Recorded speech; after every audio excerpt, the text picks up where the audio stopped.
আসসালামু আলাইকুম, welcome to Sharmi's kitchen. আজকে আমি আপনাদেরকে করে দেখাবো শাহি হালিম। আজকে হালিম তৈরি করে দেখাবো বাজার থেকে কেনা রেডিমেড যে হালিম মিক্স পাওয়া যায় সেই প্যাকেট দিয়ে। তো চলুন দেখে নেওয়া যাক। রাঁধুনি হালিম মিক্স মশলা আমি এখানে 1 প্যাকেট নিয়েছি।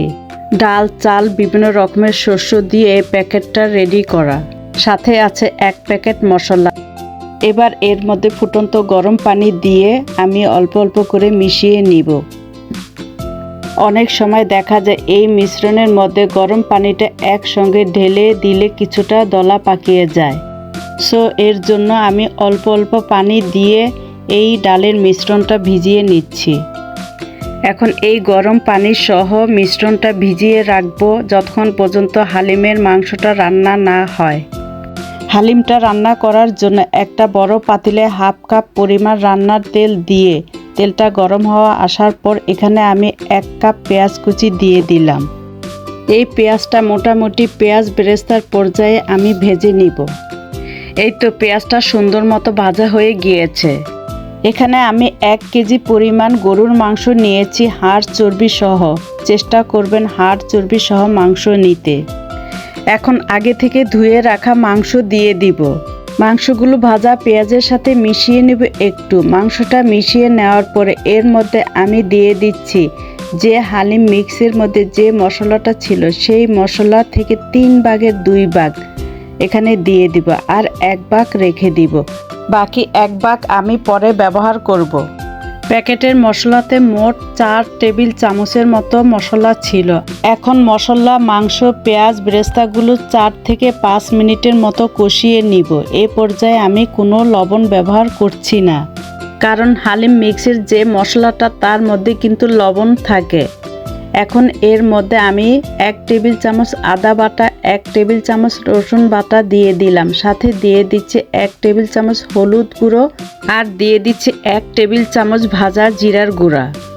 প্যাকেটে এগুলো সব দেওয়া আছে, তারপরে এক্সট্রা দিলে স্বাদ বাড়ে এবং কালারটাও সুন্দর আসে। মশলার সঙ্গে মাংসটা 4 থেকে 5 মিনিট কষিয়ে এখন ঢাকনা দিয়ে চুলোর আঁচটা একদম লোতে করে 10 থেকে 12 মিনিটের জন্য এভাবে কষিয়ে নিব। এরপর ঢাকনাটা খুলে নিলাম। দেখতেই পাচ্ছেন মশলাটা থেকে তেল ছেড়ে দিয়েছে এবং মশলাটা সুন্দর মতো কষানো হয়ে গিয়েছে। এখন দিয়ে দিচ্ছি স্বাদ মতো লবণ দিয়ে আমি একটু ভালো মতো নেড়ে চেড়ে এখন দিয়ে দিব মেজারমেন্ট পরিমাণ 4 গ্লাস গরম পানি। এখানে কিন্তু গরম পানিটাই ব্যবহার করতে হবে। ঢাকনাটা দিয়ে এখন আমি পানিটা একটু আরও বেশি ফুটিয়ে নিব। এখন আমি মাংসের মধ্যে আগে থেকে ভিজিয়ে রাখা ডালটা দিয়ে দিব। মাংসের ডালটা দেওয়ার পরে আমি ডালের সঙ্গে মাংসটা ভালো মতো নেড়ে চেড়ে মিশিয়ে নিব। আর চুলোর আঁচটা লোতে রেখে আমি 1.5 ঘন্টা রান্না করে নিব। পারফেক্ট টেস্টটা পেতে হলে ধৈর্য সহকারে সময় নিয়ে রান্নাটা করতে হবে। এই 1.5 ঘন্টার মধ্যে কিছুক্ষণ পরপর ঢাকনা খুলে নেড়ে চেড়ে দিতে হবে। দিয়ে দিচ্ছি পেঁয়াজ বেরেস্তা এবং বাকি মশলাটুকু।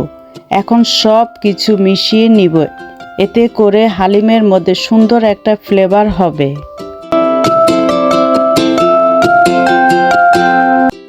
হালিমটা আমার পুরোপুরি রেডি। এখন পরিবেশনের জন্য একটা মাটির বোলে নিয়ে নিচ্ছি। পরিবেশনের জন্য আমি এগুলো কেটে নিয়েছি এবং হালিমটা আমি সাজিয়ে নিচ্ছি পেঁয়াজ বেরেস্তা, আদা কুচি, কাঁচামরিচ কুচি, ধনেপাতা কুচি এবং লেবুর স্লাইস দিয়ে। এভাবে পরিবেশন করলে হালিমের স্বাদটা পাওয়া যায়। এতক্ষণ আমার সাথে থাকার জন্য অসংখ্য ধন্যবাদ। ভালো থাকবেন। আল্লাহ হাফেজ।